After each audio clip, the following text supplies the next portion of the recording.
योगिनां निधये सर्वविद्यानां कृष्णामूर्तये नमः। श्री गुरुचरणारविन्दाभ्यां नमः। शान्तं पद्मासनस्थं सहस्रमुखं पञ्चवक्त्रं त्रिनेत्रं शूलं भद्रं च खड्गं दशमङ्गलं दक्षिणाङ्गे वदन्तं नागं पाशं च गन्धां कमलससितं चाङ्गुशं वामभागे नानारङ्गारविक्तं स्फटिकमणिदिवं पार्वतीशं नमामि। कलाभ्यां चूडालङ्कृतशशिकलाभ्यां निजतपः कलाभ्यां भक्तेषु प्रकटितफलाभ्यां भवतु मे। शिवाभ्याम् अस्तोगत्रिभुवन शिवाभ्यां कृति पुनः भवाभ्याम् आनन्दस्फुरदनुभवाभ्यां नलिनीयम् वरन्ति शम्भो वत्सलितसलितकिल्बिषरजो धरन्ति दीपुल्यासरणिषु फलन्ति विजयताम् दिशन्ति संसार भ्रमण परितापोपशमनं वसन्ति अच्छेदो कृतमुदि शिवानन्दलहरी। त्रैवेद्यं हृद्यं त्रिपुरहरमाद्यं त्रिनयनं जटाभारोदारं चलदुरगकारं मृगधरं महादेवं देवं मयि सदय पावं पशुपतिं शिवालम्बं साम्बं शिवमतिविडम्बं हृदिपदे। सहस्रं वर्तन्ते जगति विबुधाः पुत्रपरताः न मन्ये स्वप्ने वा तदनुसरणं तत्कृतफलम्। हरिब्रह्मादीनामपि निगडभाजामसुलभं चिरं याजे शम्भो शिव तव पदाम्भोजभजनम्। स्मृतौ शास्त्रे वैद्ये शकुनकविदा गानपणितौ पुराणे मन्त्रे वा स्तुतिनटनहास्ये सचतुरः।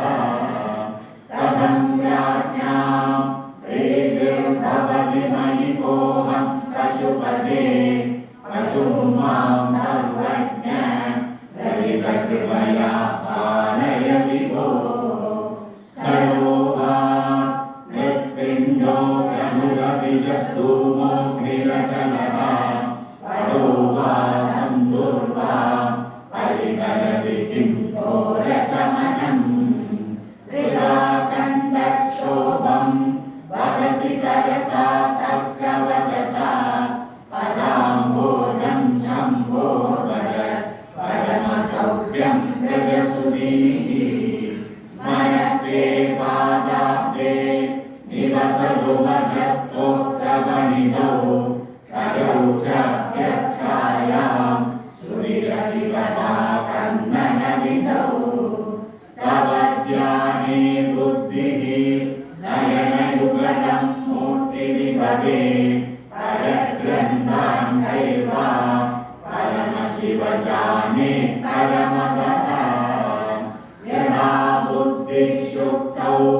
रजतमिति काजास्मणिमणिः जलेकैष्टे क्षीरं भवति मृगतृष्णासु सलिलम्। तदा देवभ्रान्त्या भजति भवदन्यं जडजनो महादेवेशं त्वां मनसि च नमत्वा पशुपते। गभीरेकासारे विशति विघ्ने घोरविपिने विशाले शैले च भ्रमति कुसुमार्तं जडमतिः। समर्पयितं चेदः सदसि जमुमानाथ भवते सुखेनावस्थातुं जनैः न जानाति किमहो। नर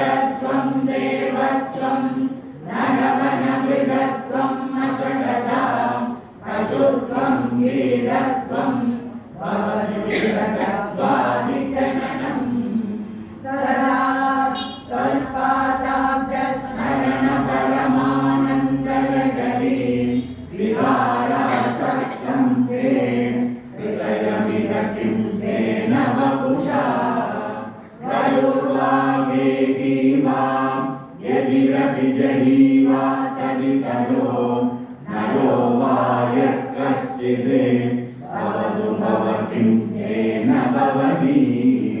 यदीयं हृत्पद्मं यदि भवदधीनं पशुपते तदीयस्त्वं शम्भो भवसि भवपालं च करसि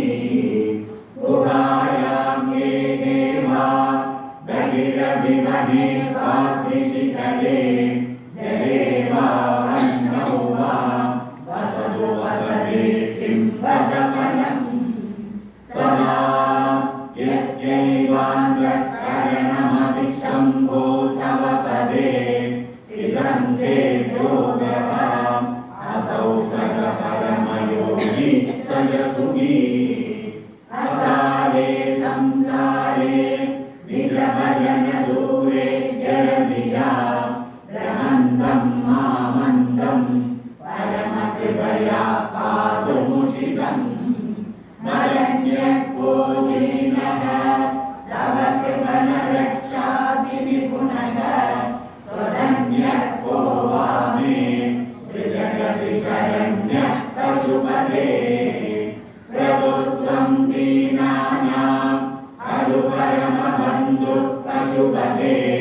प्रमुख्योऽहं तेषामपि त्रिमुखबन्धुत्वमनयोः त्वयैव क्षन्तव्याः शिवमतपरागाश्च सकलाः प्रयत्ना कर्तव्यं मदवनमियं बन्धुसरणिः उपेक्षानो चेत् किं न हरसि भवद्ध्यानविमुखां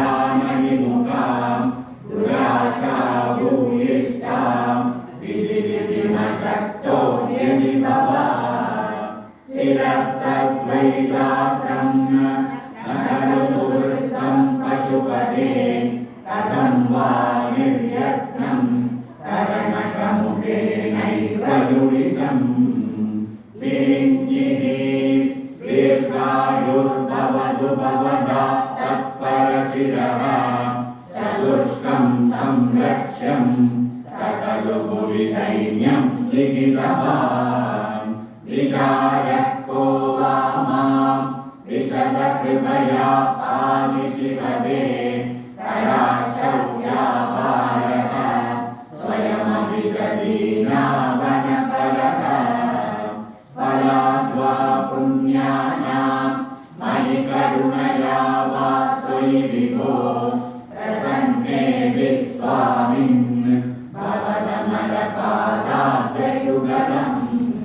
कथं पश्येयं मां सदयति नमः सम्भ्रमयुषां निलिम्बानां श्रेणिर्निजकनकमाणिक्यमधुरैः त्वमेको लोकानां परमपदो दिव्यपदवीं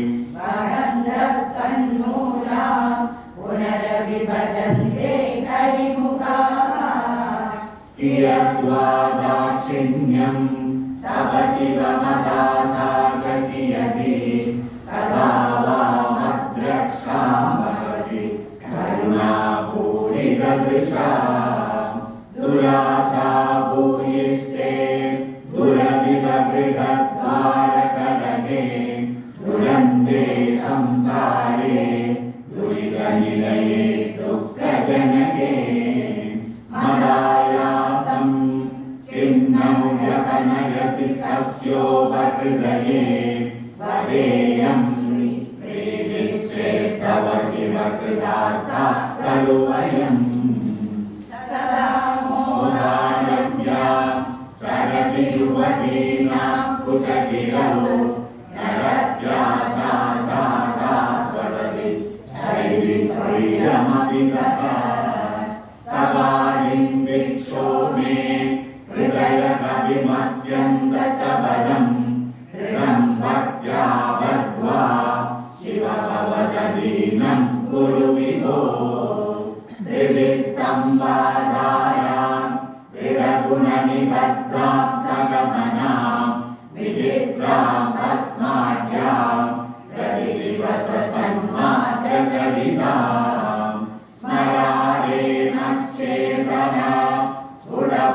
पुरीं प्राप्य विशदां जय स्वामिन् सत्यासनशिवगणैः सेवित विभो प्रलोभाते अर्थाहरण परतन्द्रोक्तनिवृते प्रवेशोद्युक्तः सम्भ्रमदि बहुधा तस्करपते इमं चेदशोरं कदमिकसखे शङ्कर विभो तवाधीनं कृत्वा मयि निरपराधे कुरु कृपां करोमि त्वत्पूजां सपदि सुगतो मे तव विभो विदित्वं विष्णुत्वं दिशसि खलु तस्य फलमिति पुनश्च त्वां द्रष्टुं दिवि भुवि महन् पक्षिमृगताम् अदृष्ट्वा तत्खेदं कथमिव सखे शङ्कर विभो कदा वा कैलासे कनकमणिसौधे सगगणैर्वसन् शम्भोरग्रे स्फुटकटितमूर्धाञ्जलिपुरः विभो साम्ब स्वामिन् परमशिवपादीनि निगदन् विहातॄणां कल्पान् क्षणमिव विनेष्यामि सुगतः तवैर्ब्रह्मादीनां जय जय वशो विनियमिनां गणानां केलिभिर्मदकलमघोषस्य ककुति स्थितं नीलग्रीवं त्रिनयनमुमाश्रिष्टवपुषं तदा त्वां पश्येयं करधृतमृगं कन्दपरशुं तदा वा त्वां दृष्ट्वा गिरिशतव भव्याङ्घ्रियुगलं गृहीत्वा हस्ताभ्यां शिरसि नयने रक्षसि वहन् समाश्रिष्याग्राय स्फुटजलजगन्धान् परिमलान् अलभ्यां ब्रह्मादैर्मुदमनुभविष्यामि हृदये तरस्ते हेमाद्रौ गिरिशनिकटस्थे तनपदौ हृदस्थे सर्वूजामरसुरविचिन्तामणिगणे शिरस्ते शीलांशौ चरणयुगलस्ते किलशुभे कमर्थं दास्येऽहं भवतु भवदत्तं मम मनः स्वारूप्यं तव पूजने शिवमहादेवेति सङ्कीर्तने सामीप्यं शिवभक्तिदुर्व्यजनता साङ्गत्य सम्भाषणे सारोग्यं जठराचरात्मकतनु ध्याने भवानी परे सायुज्यं मम सिद्धमत्र भवति स्वामिन् कृतार्थोऽस्म्यहम्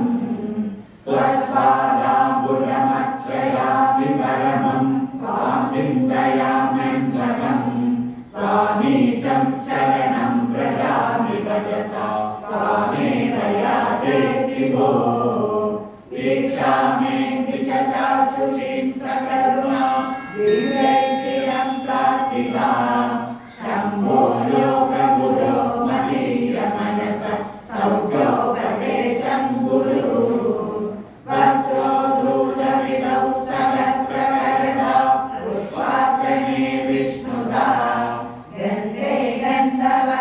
गन्धर्वात्मदानवदने द्रव्यैर्मुखाध्यक्षता पात्रे काञ्चनगद्गदास्ति मणिषे बालेन्दुचूडामणि शुश्रूषाङ्करपाणिरे पशुपदे स्वामिन् त्रिलोकी कुरु नायं वा परमोपकारकमिदं देवं पशूनां पदे पश्यन् कुक्षिगणान् सदाचरगणान् वाक्यस्थितान् रक्षितुं सर्वामध्यपलायनौषधमदि ज्वालाकरं भीकरं निक्षिप्तं करलं करेण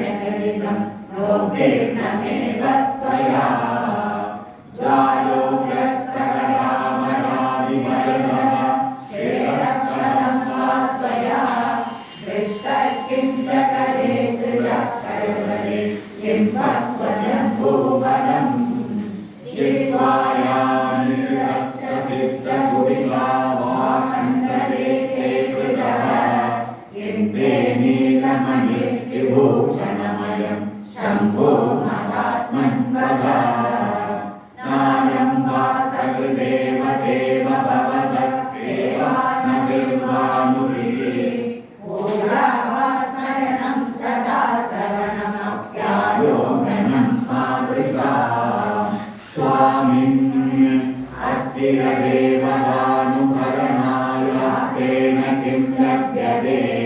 का वा मुक्तिरिदः कुतो भवति चेत् किं प्रार्थनीयं तदा किं ब्रूमस्तव साहसं पशुपते कस्यास्ति शम्भो भवते धैर्यं चेदृशमात्मनस्थितिरियं चान्यैकदं लभ्यते पश्यद्देवगणं त्रसन्मुनिगणं नश्यत्प्रपञ्चं लयं पश्यन्यर्भय एक एव विहरत्यानन्दसान्द्रो भवान् योगक्षेमदुरन्दरस्य सकलश्रेयप्रदोद्योगिनो दृष्ट्वा दृष्टमयोपदेशकृतिनो भाग्यान्नरव्यापिनः सर्वज्ञस्य दयागरस्य पवन किं वेदितव्यं मया शम्भो त्वं परमान्तरङ्गैर्मे चित्ते स्मराम्यन्वहम् भक्तो भक्तिगुणावृते गुणमुदा पूर्णे प्रसन्ने मनः कुम्भे साम्बतवा विपल्लवयुगं संस्थाप्य संवित्परम् सत्त्वं मन्त्रमुदीरयन् दिगशरीराधार शुद्धिं परन् पुण्याहं प्रकटीकरोमि रुचिरं कल्याणमापादयन् आज्ञाया बुद्धिमातरेण सुमनः सङ्गाः समुद्यन्मनो मन्दानं कृत्वा मदित्वा ततः सोमं कल्पतरुं सुपर्वसुरभिं चिन्तामणिं धीमतां नित्यानन्दसुधां निरन्तररमा सौभाग्यमादन्वते प्रापुण्याचलमार्गदर्शितसुधा मूर्तिप्रसन्नः शिवः सोमः सद्गुणसेवितो निरतर पूर्णस्तमो मोचकः चेदः पुष्कररक्षितो भवति सेवानन्दपादो निधिः प्रागल्भ्येन विजृम्भते सुमनसां हृद्यस्तदा जायते धर्मो मे चतुरङ्ग्रियः सुजनितः पापं विनाशं गतम् कामक्रोधमदादयो विगलिता कालासुराविष्कृताः ज्ञानानन्दमरोषधि सुबलिता कैवल्यनादे सदा मान्ये मानसपुण्डरीकनगरे राजापदंसे स्थिते लीयन्द्रेण वशोकरेण कविता पुण्योपतुल्याक्रमैः आनीदैश्च सदा शिवस्य चलितां भोगासि दिव्यामृतैः कृत्येतालयुधाश्च भक्तिकरमां सावल्यमादन्वते दुर्भिक्षान् मम सेवकस्य भगवन् विश्वेशतीदिक्कुलः पापोत्पादविमोचनाय रुधिरैः ऐश्वर्याय मृत्युञ्जय स्तोत्रज्ञाननतिप्रदक्षिण सर्वज्ञायोगनाकर्णने जिह्वा चित्तशिरोमृगस्तनयन श्रोत्रैरलं प्रार्थितो मामाज्ञापयतन्निरूपयमो मामेव जग गाम्भीर्यं वैकापदं घनहृदिं प्रागारबुद्ध्यगुणोपक्रान्तपदं गणेन्द्रियजयो वाराणिदेकैः स्थितः विद्यावस्तु समृद्धिरत्यखिलसमग्रिसमेते सदा दुर्गादिप्रियदेव मामगमनो दुर्गे निवासं कुरु मागच्छत्वमितस्वदो गिरिसभो मय्येव वासं कुरु स्वामिन्यादितिरातमामगमन कान्तार सीमान्तरे वर्तन्ते बकुशो मृगा मदजुषो मात्सर्यमोहादयः साङ्गत्वा मृगया विनोदरुचिरा रावण च सम्प्राप्स्यसि कररत्नविरक्तरीन्द्रमङ्गो गणशार्दूलविदण्डनोस्तजन्तुः गिरिशो विशदाग्रिश्च चेलः कुहरे पञ्चमुखोऽस्ति कुतोऽपि चन्दर्शाभिषिकान्वितैर्द्विजवरैर्संसेवितैश्शाश्वते सौख्यापादिनिते लभेति सारैफलैर्दीपिते चेदः पक्षिशिखामणे जगमृगा सञ्जालमन्येदलम् नित्यं शङ्करपादपद्मयुगळी नीडे विहारं कुरु आकीर्णेन करादिकान्तिविभवैर्रुद्रसुधा वैभवैः आदौ ते विजपद्मरागललिते हंसौ प्रजैराश्रिते नित्यं भक्तिवधूगणैश्च जगसि प्रेताविकारं कुरु चित्वा मानसराजहंसलीलानाराङ्गि सौदान्तरे शम्भोद्यानवसन्तसङ्गिनि कृतानामिर्नक्षदाः सस्ता भक्तिप्रदा चडा विलसिता पुण्यप्रबालश्रिताः दीप्यन्ते गुणकोलकाय भवच पुष्पाणि सत्त्वासनाः ज्ञानानन्दसुधामरन्दजगति संविद्बला पुण्यतिथिः नित्यानन्दरसालयं सुरमुनि स्वान्ताम्बुजाताश्रयं स्वच्छं सद्विजसेवितं कलुषकृत् सद्वासनाभिष्कृतं शम्भोद्यानसरोवरं प्रजमनो हंसावनं सस्थिरं किंशुद्राश्रयपल्वलभ्रमणसञ्जातश्रमं प्राप्स्यसि आनन्दामृतपूरितां करपदां कोलाहलालोचना त्रैलोक्यमुपेतभक्तिरधिका शाखोपशाखान्विता उच्चैर्मानसकायमानपडली महारम्यनिष्कल्मषा नित्याविष्टबलप्रदा भवतु मे सत्कर्मसम्वर्धिता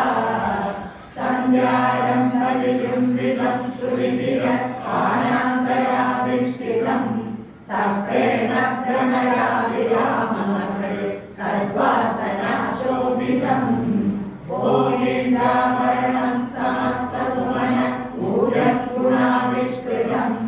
सेवे श्रीगिरिमल्लिकार्जुनमहालिङ्गं शिवालिङ्गितं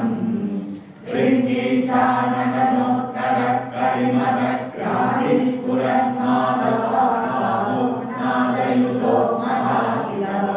पञ्चेषु चादृतः सत्पक्षस्सु मनोमणेषु समुनः साक्षान्मनीये मनोराजीवे भ्रमरादिभो विहरतां श्रीशैलवासी विभुः कारुण्यामृतवर्षिणं जनविभत् भीष्मशिवाकर्मणं विद्यासस्य परोदयाय सुमनं संसेव्यमिच्छाकृतं निर्गर्भक्तमयूरमन्त्रिनिलयं चन्द्रजडामण्डलं शम्भो वाञ्छदिनीलकन्दरसदा त्वामे मनश्चादकः आकाशेन शिखी समस्तमणिनां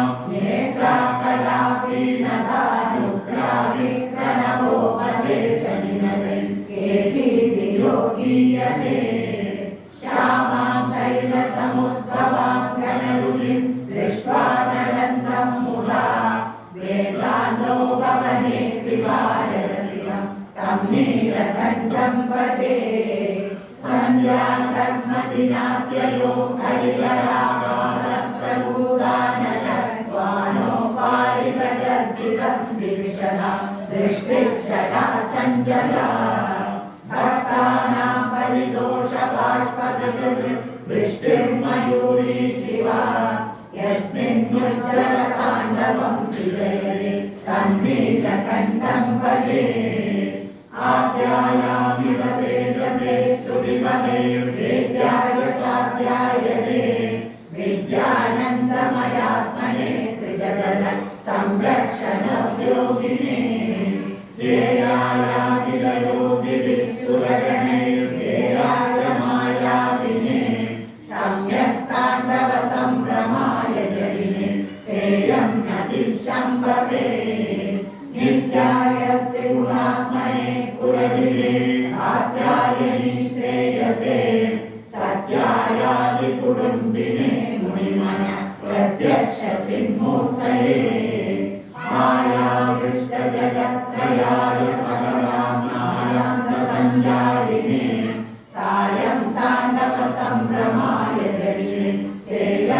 संभवे नित्यं सोदरपूरणाय सकलानुद्दिश्यरिताशया व्यर्थं पर्यटनं करोमि भवद सेवां न जाने विभो मज्जन्मान्तय पुण्यपादबलद त्वं सर्वान्तरः कृष्णस्यैव हितेन वा पशुपते ते रक्षणीयोऽस्म्यहम् येको वारिदबान्धवक्षिरिणवो व्याप्तं तमो मण्डलम् दिग्वालोचनगोचरो विभवति त्वं कोटिसूर्यप्रभः